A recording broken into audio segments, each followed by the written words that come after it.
Welcome back to the weekly news roundup. This is the business edition. These are recorded live Fridays, 9 p.m. Eastern Standard Time. If you want to come by and check it out live, go for it. And today we're starting with, this is a neat one, Unicorn, a new e-scooter startup from the co-creator of Tile, shuts down with no money for refunds. Sounding like a certain Linux phone right now, I'm telling you what. So basically, he says, I'm upset. He basically robbed everyone of his customers and is closing without delivering on any scooters. So once again, people, do not pre-order anything, especially for a product under development. So what happens is this is a brand new electric scooter startup. I don't know what was going to make this one more significant than any of the other scooter startups coming out these days. But they're shutting down operations after blowing through all of its cash on Google and Facebook ads, but only receiving 350 orders for its glossy white e-scooters. In email to customers, the company says it lacks the resources to deliver any of its $700 two-wheelers and won't be issuing refunds as we are completely out of funding.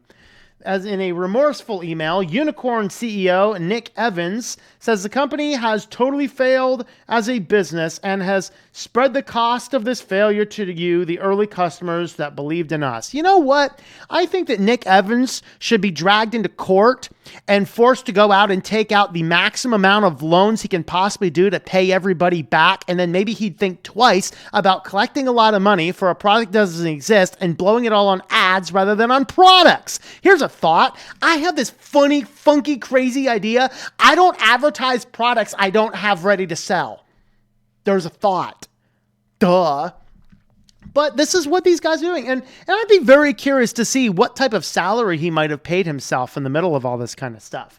You know, paid himself, living high on the hog for a year or two on early startup cash. It sounds, like I said, sounded a lot like the Librem phone, doesn't it? Anyway, Unicorn emerged 6 months ago as part of a new crop of scooter startups hoping to capitalize on the popularity of dockless rental scooters like Bird and Lime while pitching itself as an affordable alternative to shared scooters. Yeah, it was loaded with GPS tracking, smartphone-enabled locking. Naturally, it included integration with Tile, his other company, which uses Bluetooth to track lost items like wallet, keys, or phone. But now Unicorn is no more. The company claims it sunk all its money into advertising and marketing, as well as loan repayments and other expenses, with little left over for production and deliveries.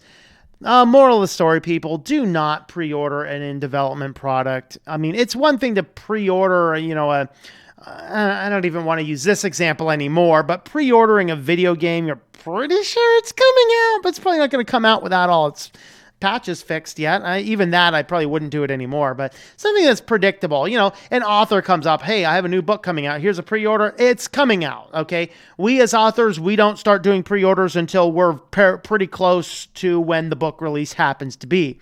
And so a pre-ordering book is generally a little bit safer, and you're also not out $700 if the thing happens to flop. But he ended up taking all this money and not delivering anything and not even being able to give refunds. So guys, this is the concern I have with the Librem phone. If you got a pre-order out there, I'd be asking for your money back. They're now shipping $700 phones that can't make phone calls and have an hour of battery life. Not too much different than this, but hey, at least they shipped something, right? That's a good sign. Anyway, Wheels redesigns its shareable e-bikes to include a helmet. Engagement challenge, as Level 1 Text likes to say. Would you wear a helmet that is strapped to the back of a bike? Rent a head lice? They're saying, hey, it does have a disposable liner that you can peel off the liner and put it on your head. So apparently there's a bunch of liners on these that you can do this. I don't even want to put this on my head, even if it has a disposable liner on it. But this is a big selling point. And of course, if you take a selfie of yourself with the helmet, you'll get a free ride, to try and get people. Because this is one of the big problems with these renting scooter things is now you're having all these people riding through town on these scooters, zooming in and out of traffic with no bike helmets. Oh, Lordy. Because, who's carrying their helmet from home before getting a scooter? So it's causing all sorts of these issues and problems. And but now you can get your scooter with a bike helmet attached to the back, so you can just take off this bike helmet that was worn by the last greasy guy that hasn't washed his hair in 5 weeks, and put it on your head too, and maybe get some neat scalp disease. It'll be awesome. Wait till we get the selfies with the scooter, the helmet at the medical doctor's office, going, wow, what is that neat thing on your head? That'd be neat, right? But anyway, we are, that's what's going on there. So anyway, let me know, would you use that thing or not? Just yet another scooter company. I mean, really, there's scooter companies going left, right, and center here. All right. Thank you for that annoying pop-up, CNN Business. Verizon Media plans to lay off 150 more employees. So they're going down. 150 more people. These, I believe, are coming. I think that specifically these were coming out of the Yahoo group. So they didn't say exactly where in this article, but other articles seem to say it was connected to the Yahoo company. So they said across multiple teams in this article. The other articles seem to suggest it was 150 specifically from the Yahoo teams. So just a warning to self. Of course, Yahoo Groups is closing down. I think they were supposed to close down on the 10th. It's now the 13th. I think they're giving people about another 2 weeks to get all your stuff off of Yahoo Groups. If you have any data on Yahoo Groups, you got to get it off soon, because they're closing those services down, and you will not be able to access that data after another couple weeks. So it almost looks like Verizon is starting to get in a little bit of trouble and things. I know I'm jumping ship from my Verizon cell phone service right about the new year coming up. So I don't know. What do you guys think about that? All right.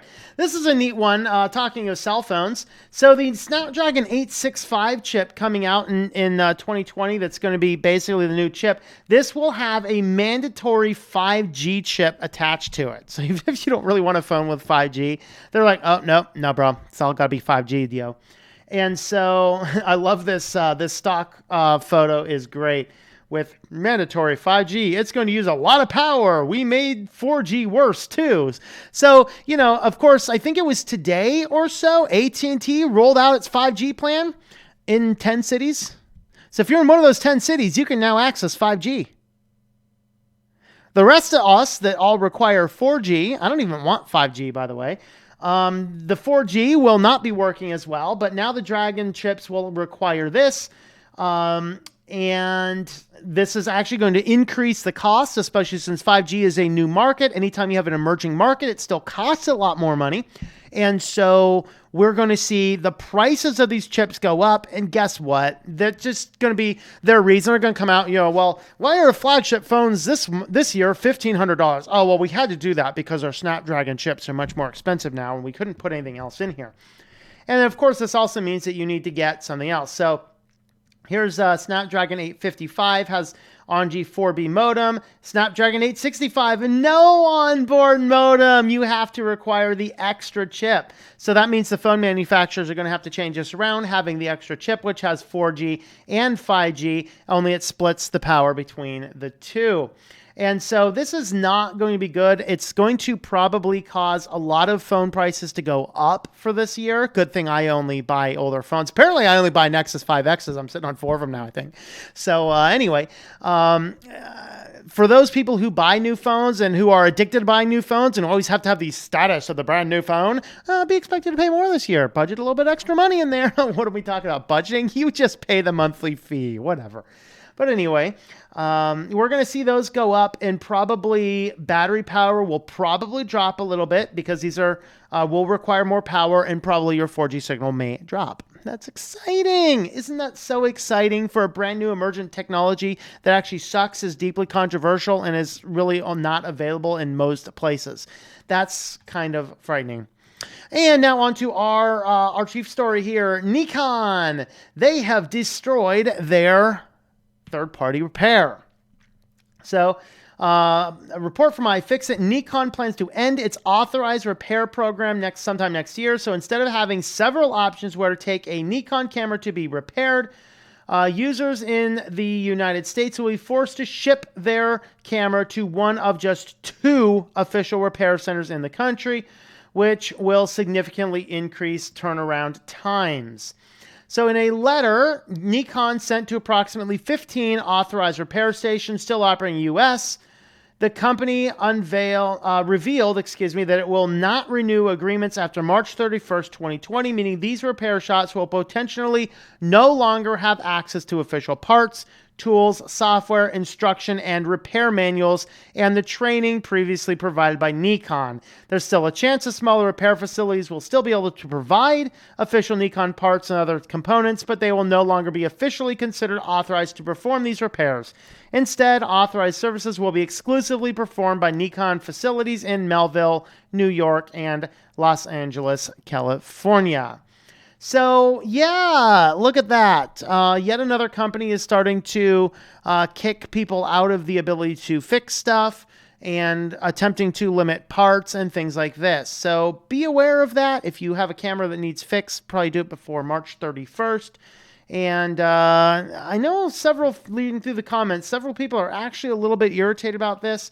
The problem is, if you're a professional photographer, you probably have thousands of dollars in lenses and you can't just exactly jump ship. So they're kind of locking you into this, which is kind of frightening. I mean, I have Canon as what I use for my 60 FPS camera.